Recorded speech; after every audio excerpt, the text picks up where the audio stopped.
This is the 3pm Takeover, Radio Northern Beach's only drive-home show. Keep it right here for a whole hour of fresh hits and entertainment for your Wednesday afternoon. Here we go. This is Send My Love by Adele. Oh, welcome to the show. You're listening to 3pm Takeover on Radio Northern Beaches. That was Adele, Send My Love to Your New Lover. And that's a long title for a song. Well, half of it's in brackets.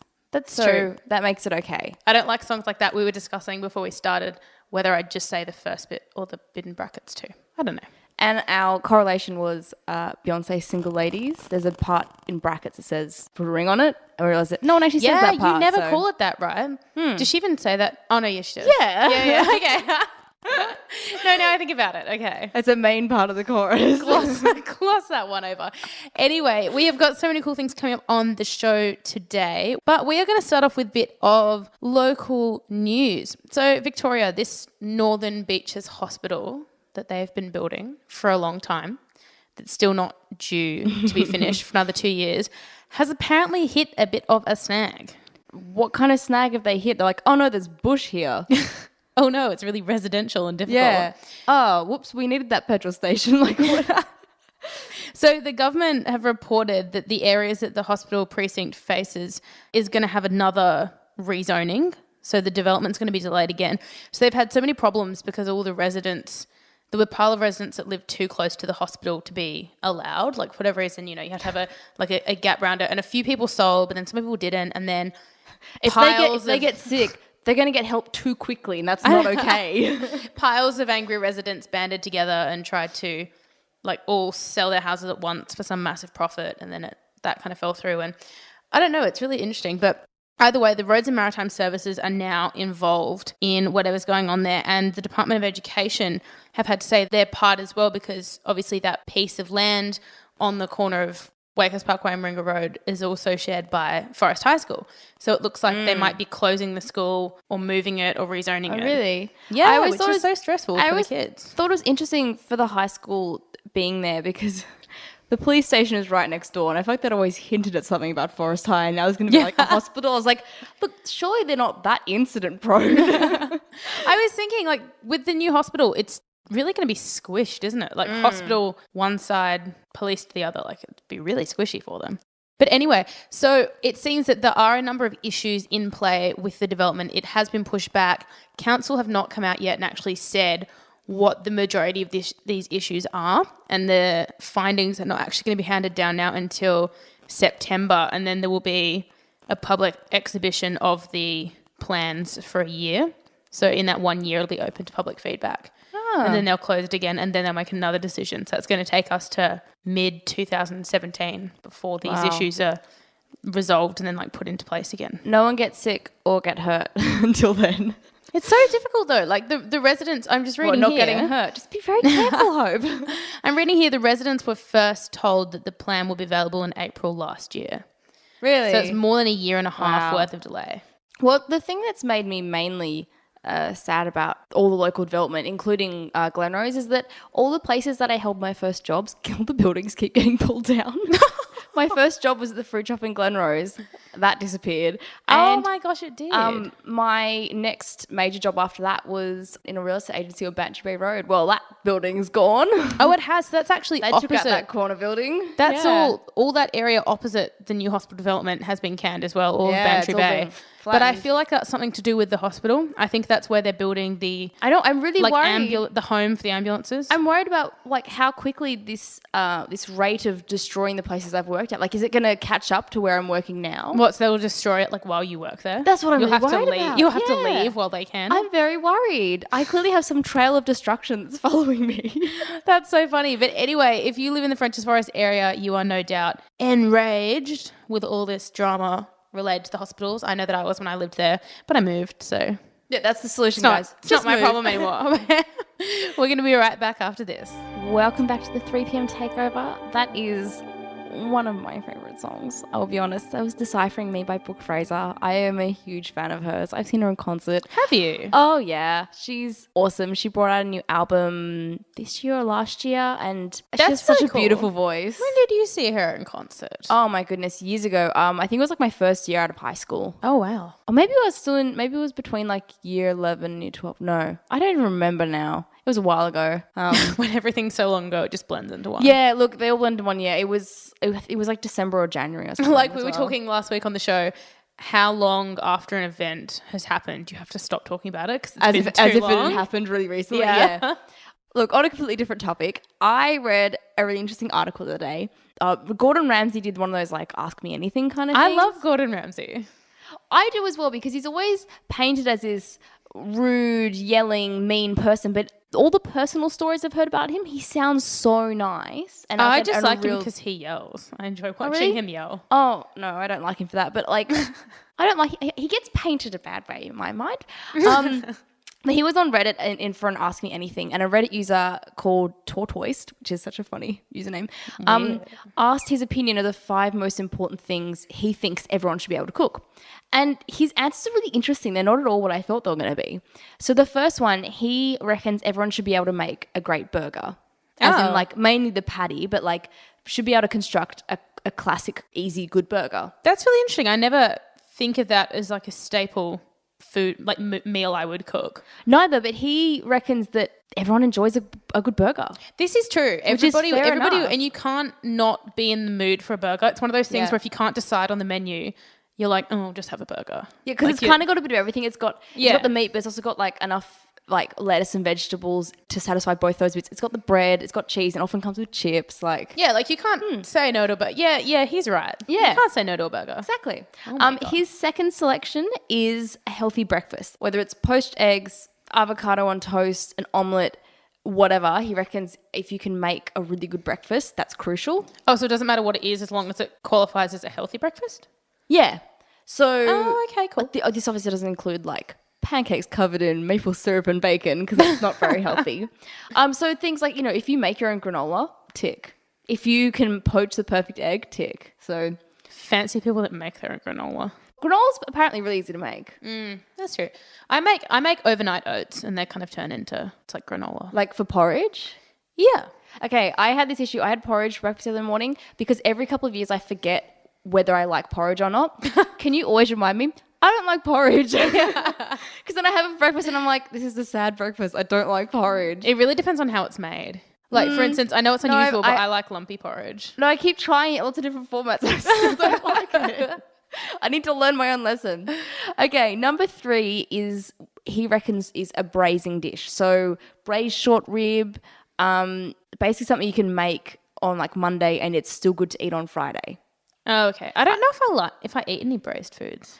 Neither do I. If someone said to me, what's a braising dish, I don't think I could actually explain it. I'd just be like, ribs in stuff. In stuff. Sticky stuff. I don't eat ribs. I don't know. Really? Ribs are good though.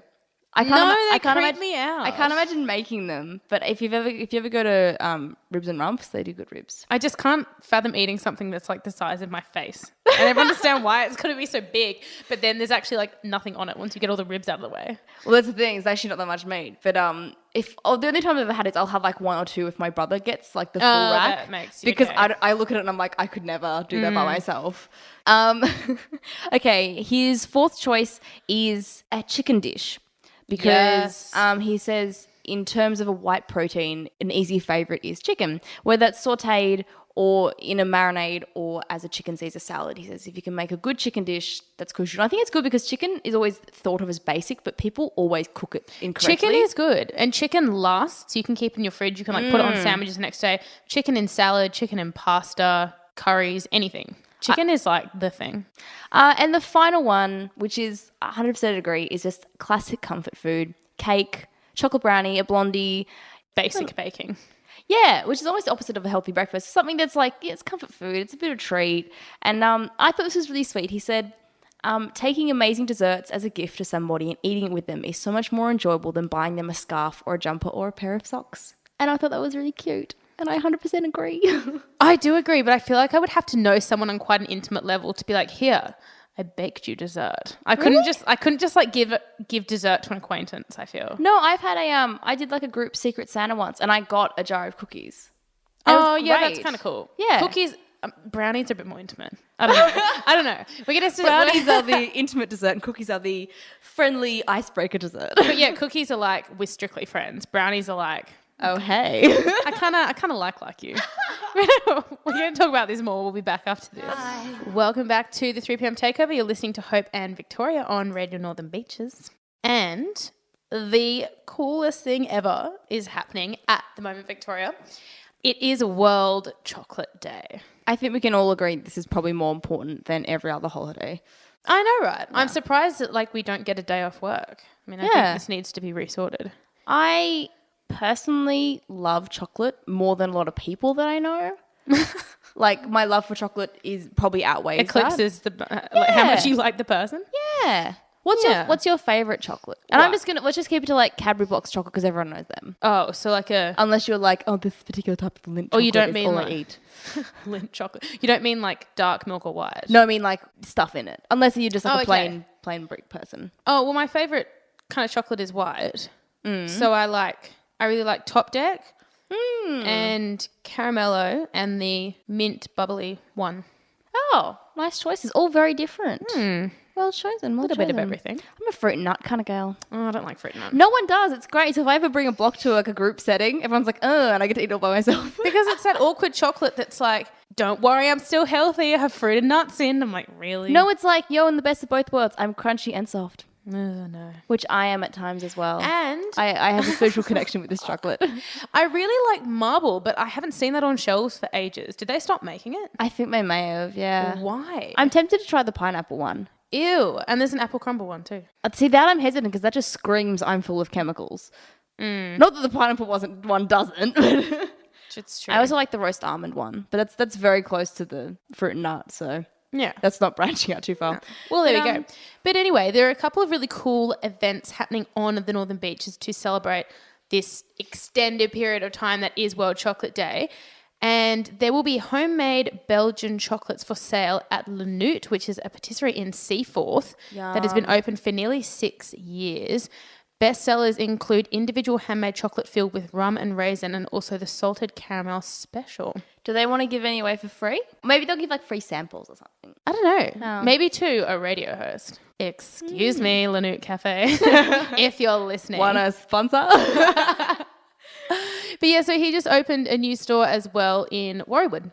Oh, cool. So all across the beaches. And actually, talking of Warriewood, there is an intermediate, so I presume that means you already need some knowledge, chocolate making course. And experience eating it I don't think counts, unfortunately. No, experience making it. Chocolate making course on July 16th there as well. And there's a pop-up shop at Warriewood Square. There's actually going to stay there until the end of the year. That is a boutique chocolate business that specialises in organic fair trade chocolate. I like organic fair trade. They are fancy, saying words that I enjoy. And they're also selling wagon wheels, brownies, and biscuits. Wagon wheels, yum. I know, really cool. Hey, speaking of biscuits, would you like to know an interesting fact about the chocolate chip cookie? I would. It was an accident. How can that be an accident? So in 1930, the creator Ruth Wakefield was out of baker's chocolate, and she wanted to mix it in to make it a chocolate biscuit, a chocolate cookie. So the whole thing would be chocolate. So she mixed in broken pieces of Nestle and she expected the chocolate to be absorbed as the cookie baked, but instead she created chocolate chip cookies.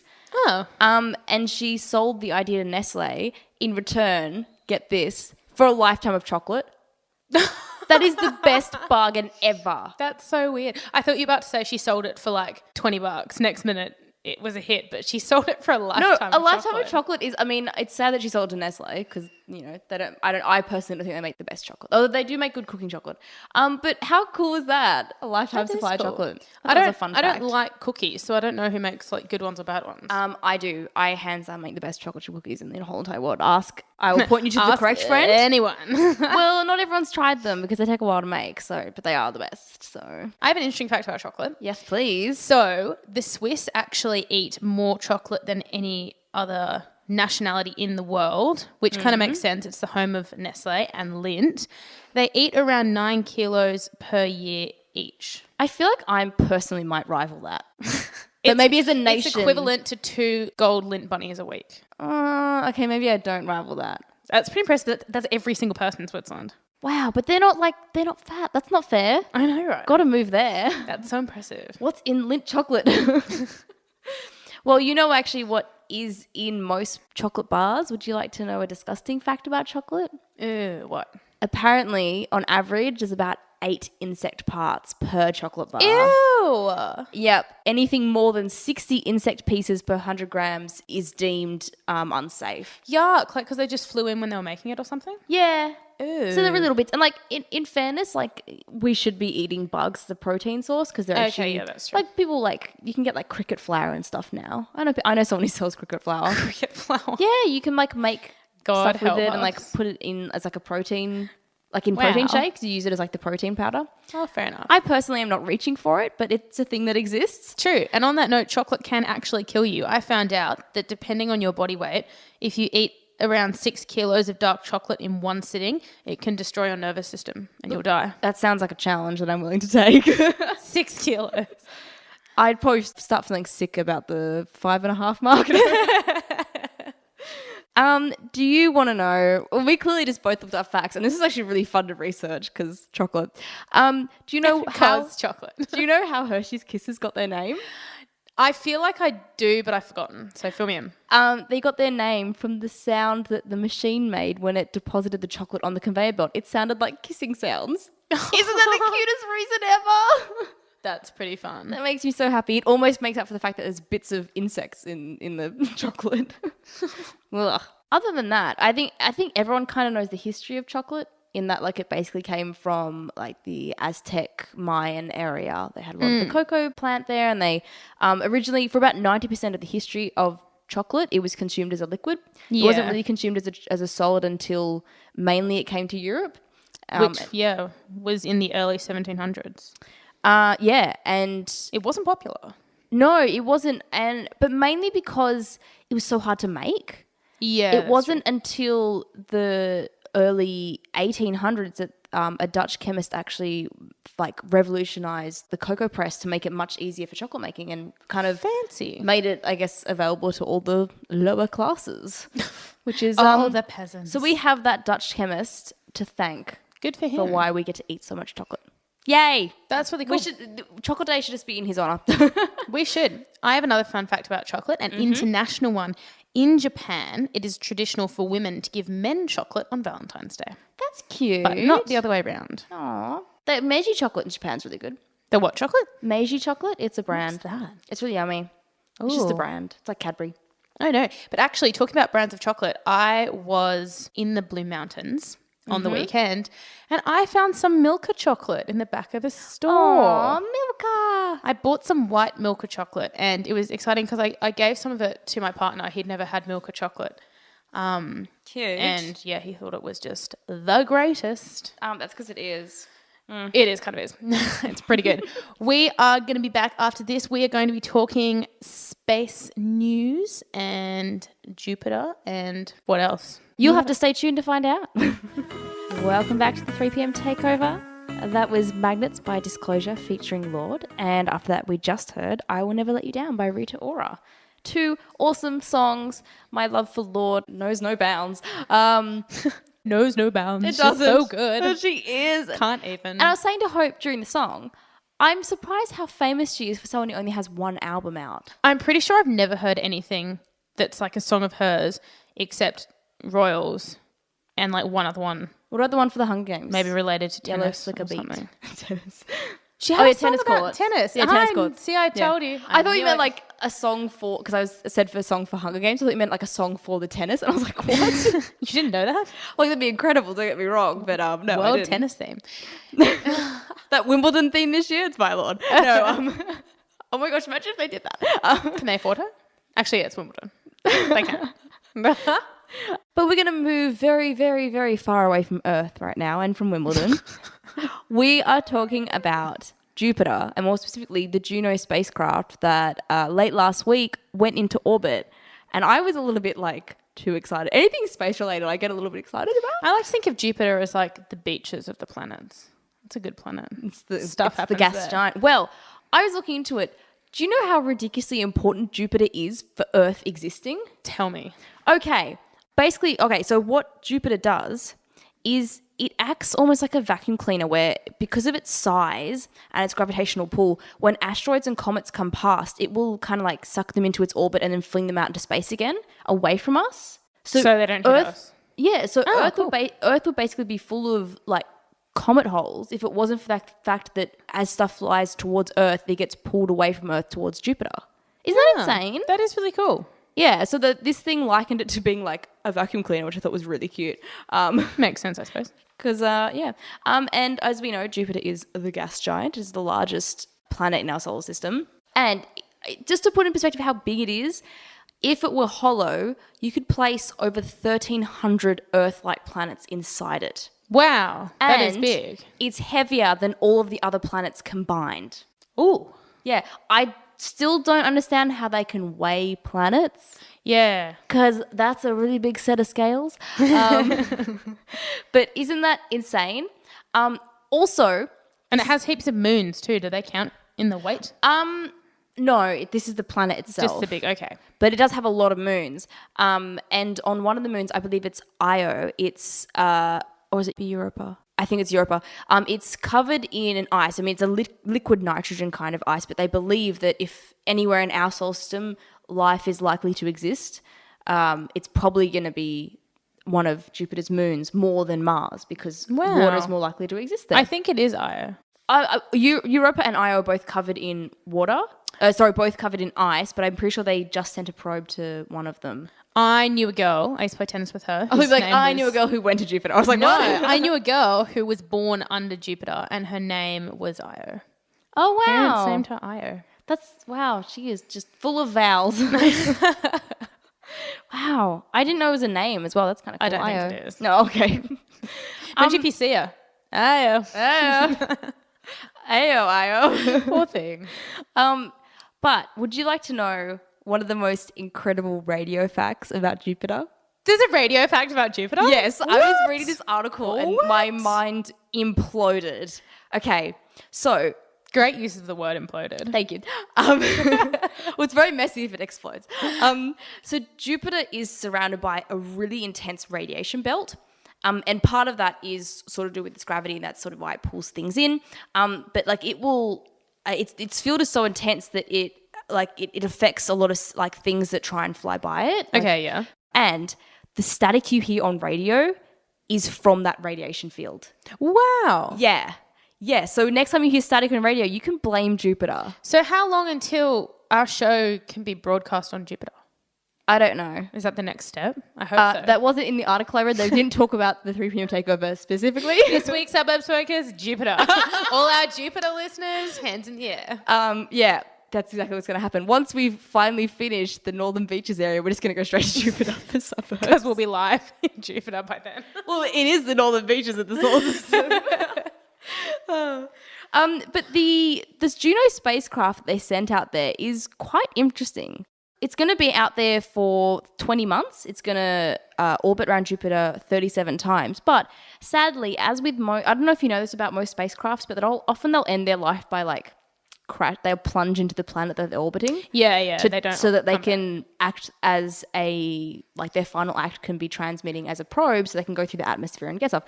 It's very sad. Like when I studied Venus for one of my courses in uni. A lot of the things they sent were basically just like, for lack of a better word, they were suicide missions. Like the whole purpose, because they knew how hot Venus was, the whole purpose was like just for it to broadcast as long as it could on the surface till it died. That's often the case. It's so sad. Its last act is just to like plunge itself into the planet. It makes me sad. Drama. But it's really important that we sent Juno out there. It took like, how long did it take? I feel like I keep forgetting. It took like 15 years, something ridiculous, didn't it? 15. 5 years? Maybe it took 5. Yeah. But Yes, we had just finished school. That's right. Yeah. I remember its launch. So like 6 years. I think I'm thinking of when they sent out the one to Pluto. That one was like 15 years Yeah. ago. And by the time it got to Pluto wasn't even a planet anymore. Yeah, very sad. Well, between when Pluto was discovered in the 1930s and when it was declassified as a planet, it hadn't done a full orbit around the sun yet. Oh, I know, how upsetting is that? But Juno's really cool because they had to it had to be such perfect timing. They had like a half an hour window to get into the orbit or something ridiculous. Yeah, Maybe it's always even more. really close. Hey? Same with when they did the gravity assist to go around Pluto. They had to plan 15 years past to know where Pluto was going to be there. Like, I can't even do like basic math. I can't even like cash till. I can't even plan my weekend. Yeah, let alone planning like 5 years ahead of when this spacecraft's going to be there. Yeah. Oh my goodness. Can't even deal with myself. But it's like, okay, so it entering the orbit around Jupiter it was only the second time in history that had been done. When was the first time? It doesn't say. Fair It enough. may have been. Oh, I'm assuming it was probably Venus or Mercury. Probably, yeah. I'd say Venus personally because we've gone to that planet a lot. Venus, I think.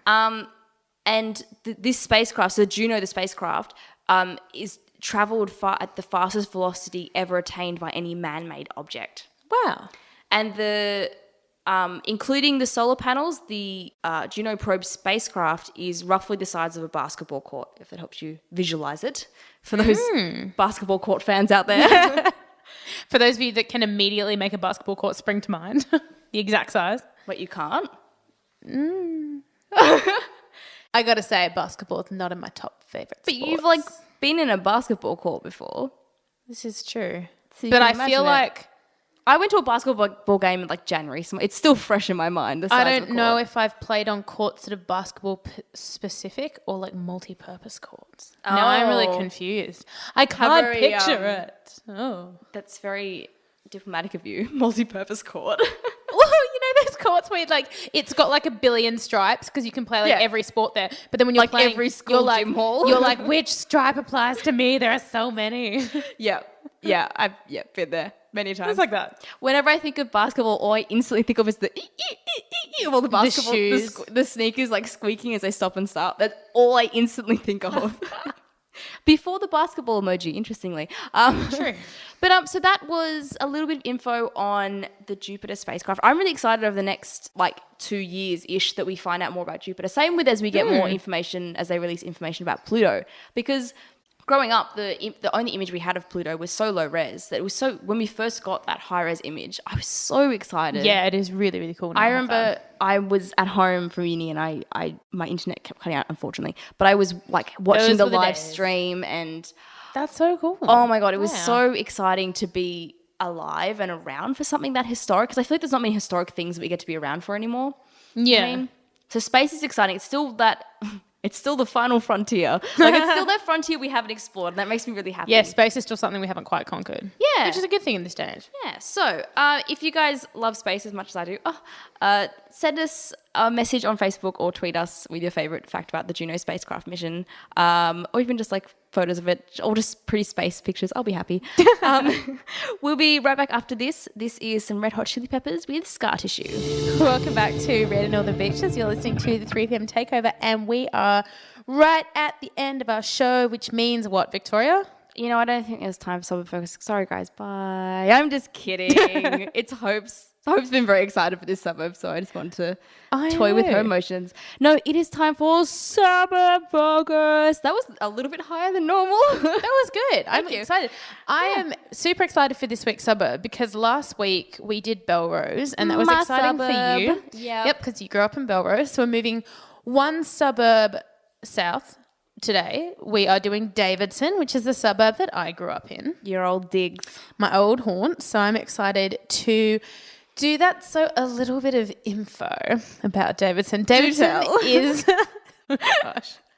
Davidson is the smallest suburb on the Northern Beaches. Unsurprising. Continue. True. Home to only about 2,500 people. There's only, I think it's 21 streets in the suburb, so it's pretty small. So that's what's kind of cool about it as a suburb. Unless you're meaning to go there, you're not going to just end up there. So it's very, very isolated. It's a primarily residential area, and it's on the edge of the Garigal National Park. It was named after Sir Walter Davidson, who was the Governor of New South Wales from 1918 till 1923. And it is the newest suburb of the forest area. Davidson features a lot of uneven topography, which is due to the fact that the suburb used to be a mining quarry. Oh. up until the early 1970s when the quarries were closed. I didn't know that, but it makes a lot of sense. Yeah, so they closed the quarries in the 70s and then the area was redesignated as residential land. So is your old house over a mine? Yeah, I guess so. Ooh. Because there are a couple of really, really streets. You're on a hill. Yeah, there's some really, really steep streets in Davidson, and I used to live on one of them. So, yes, probably the quarry shaft thing. Ooh. Fancy, right? Oh. Yeah. Anyway, Davidson is very well known for its Christmas lights, with Bourgner Street having been a winner of Australia's best Christmas lights on both Foxtel and Channel 9. This is very true. For many years in a row. And residents of the street and the neighbouring streets set up their display starting in early November every year. And the lights are open for 11 weeks.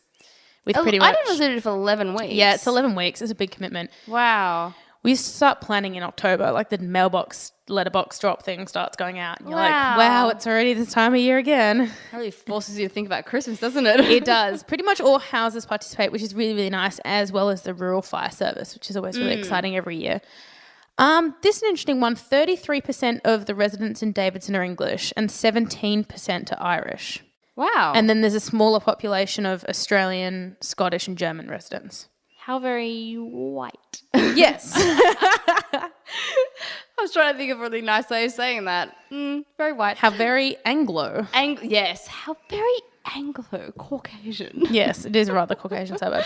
But anyway, that's my little fun fact about Davidson. There is not a whole lot more to tell, only because it is so small. But I think that's pretty exciting enough that it used to be a quarry, and that it's home to the country's best Christmas lights, which is great for a tiny suburb, especially one on the beaches. Don't worry, we will remind you of that when we get closer to December. Oh, absolutely. We are going to be talking about all the best Christmas lights that you can find on the beaches. So, because I personally love Christmas lights. I love everything Christmas. So do I. I love that build up when you're just waiting for Christmas to come. It's so great. The Christmas spirit is highly underrated. It makes me happy. Just thinking about it makes me a little bit happy. Because it's Christmas in July at the moment. There's like Christmassy things happening. But that is it for the week. I hope you guys enjoyed learning about chocolate and the Juno spacecraft and Davidson. Don't forget to get out and about on the beaches for some of the World Chocolate Day events. Definitely. Our last song for the week is called Tower of Inspiration by David Weckl. This is a special song request by Ben. And do not forget to get in touch with us if you want your songs played on the show. Send us a tweet, Facebook message, email us, 3pmtakeover@outlook.com, because we want to hear your requests. We will see you next week for another awesome hour of the 3pm Takeover. In the meantime, have a safe and happy week, because the hospital hasn't been opened yet. And we will see you next week. Bye.